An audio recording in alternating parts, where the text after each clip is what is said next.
Hello everyone and welcome back for another video completely focused on MR optimization. The parameter matter of discussion today is probably one of the most important in MRI since it plays a key role on the quality of the images that we are asked to acquire.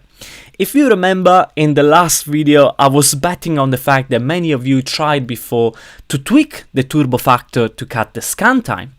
This time I can say with a certain degree of confidence that all of you have adjusted this parameter at least once in your MRI journey, and probably sometimes this was done with the aim of trying to go home a little bit earlier.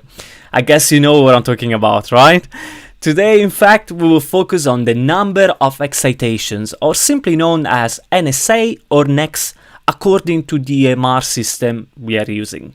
All these acronyms substantially refer to an MR parameter that is commonly used to improve the signal-to-noise ratio, what we simply call SNR, and as a result improving also the image quality. On the one end, we have the signal, which represents the information obtained from patient's tissues in response to the magnetic field strength and the radio frequency pulses used in the imaging process. On the other hand, there is the noise, which is something that can arise from various sources and that can degrade to a certain extent the quality of the images, reducing as a consequence their diagnostic value.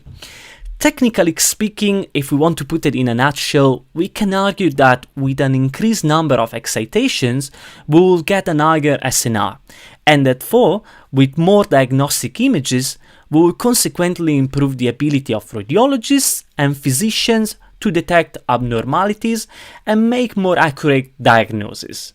Do not get me wrong, this statement is absolutely correct, but as you can see from this table, as usually in MRI, there is a number of trade-offs, and even increasing the NEX with the aim of achieving a better SNR can have several disadvantages. Among these potential drawbacks, we can find the presence of longer scan times, which can consequently also be associated with an increasing risk of patient motion.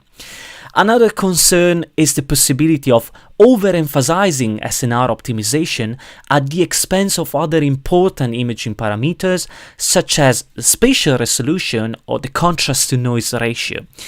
As we mentioned on other videos, striking a balance between these parameters is crucial for optimal diagnostic performance. Lastly, the fact that we are increasing the scan time can limit the number of patients that can be imaged within a given time frame, and this can lead to scheduling challenges and longer waiting times.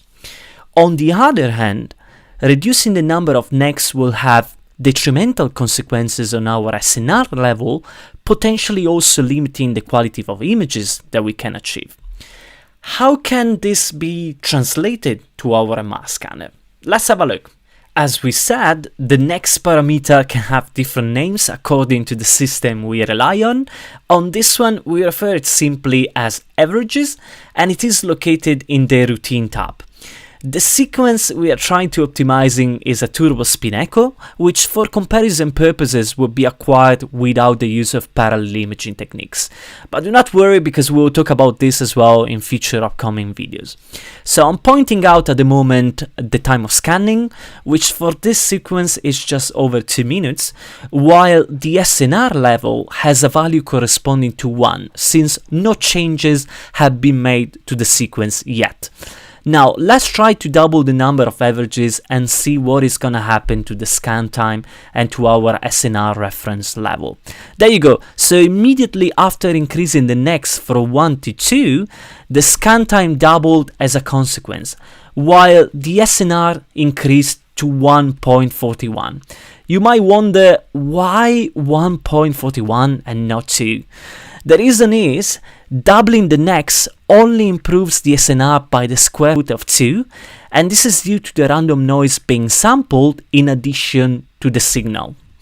What about if we try to push it even more and add an extra average? Let's give it a go and see what happens. As you can see, there you go, now the scan time is 3 times higher compared to the initial one, and the SNR has increased consequently. To get an SNR to double the initial value, we need to push our averages to a value of 4. However, as you can imagine, the scan time would also increase dramatically. In this example, we have a comparison of the same sequence, a sagittal T1 of the ankle, but performed with different NEX values. The TSC on the left side of the screen has been acquired with just a single NEX and with a scan time of 2 minutes and 16 seconds, while the other one has been obtained using 2 NEX and doubling the scan time. Did you spot anything already? Let's zoom a little bit closer. As you can notice, there is a significant component of movement in the sequence on the right, so the one with 2 NEX, which is particularly pronounced in the plantar fascia. This is not due to the increasing NEX value itself, which actually, from a case space perspective, can be beneficial for reducing the presence of motion artifacts. However, the 4 minutes and 30 seconds of scan time were simply too much for this patient to hold perfectly still. And if you think about it, what's supposed to give us a better result in terms of SNR and image quality turned against us and ended up with just adding movement to our image. Now, what happened in the previous example is not always the case. Here, for instance, we have a lovely turbospin echo PD FATSAT acquired with 2 NEX, and despite the scan time was quite long, patient managed to keep perfectly still and the overall quality was more than decent with no major motion artifact spot. Nevertheless, I feel the need to spare you the comparison this time because, and trust me when I say this, the differences between this sequence displayed here and the one acquired with a single NEX were absolutely negligible in terms of image quality, despite the scan time was halved. So, you might have all the rights at this stage to ask why we do not acquire all the sequences with just a single NEX then? What's the point of increasing our scan time massively if the benefits do not outweigh the drawbacks? Is it really so simple? To be honest, to answer all these questions, there are further considerations to make. The first thing to think about it is, which scanner are we relying on? Is it a low field? Is it a 1.5? Is that 3T? Systems with higher field strengths like the 3 Tesla scanner we have used to acquire the sequences we have displayed in this video, they generally offer higher SNR due to increased signal intensity. In a nutshell, there are more protons that contribute to the formation of the image, and therefore it is more likely we will achieve a decent image quality despite a potential limited number of NEX available.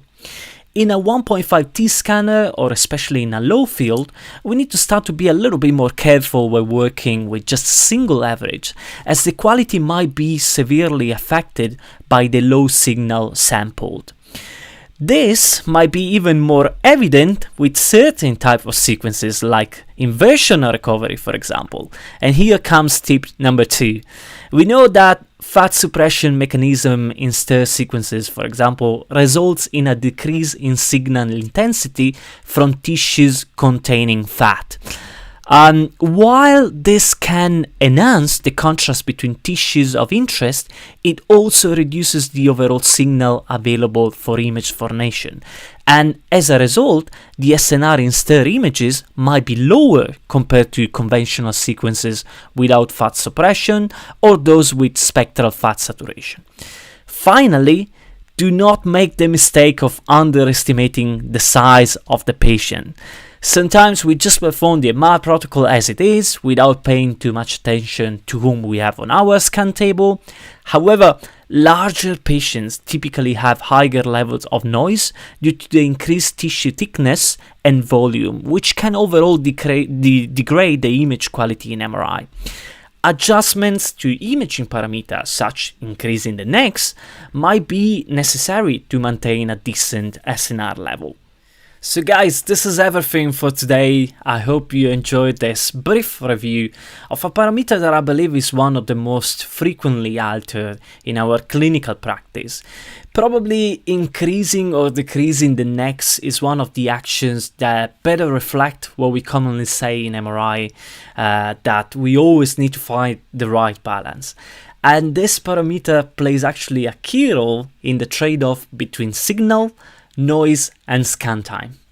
So guys, if you learn something new today, or if you would like to learn anything about other MRI parameters, just subscribe to this channel. There are a lot of nice things happening in the background, but for the moment I will see you around.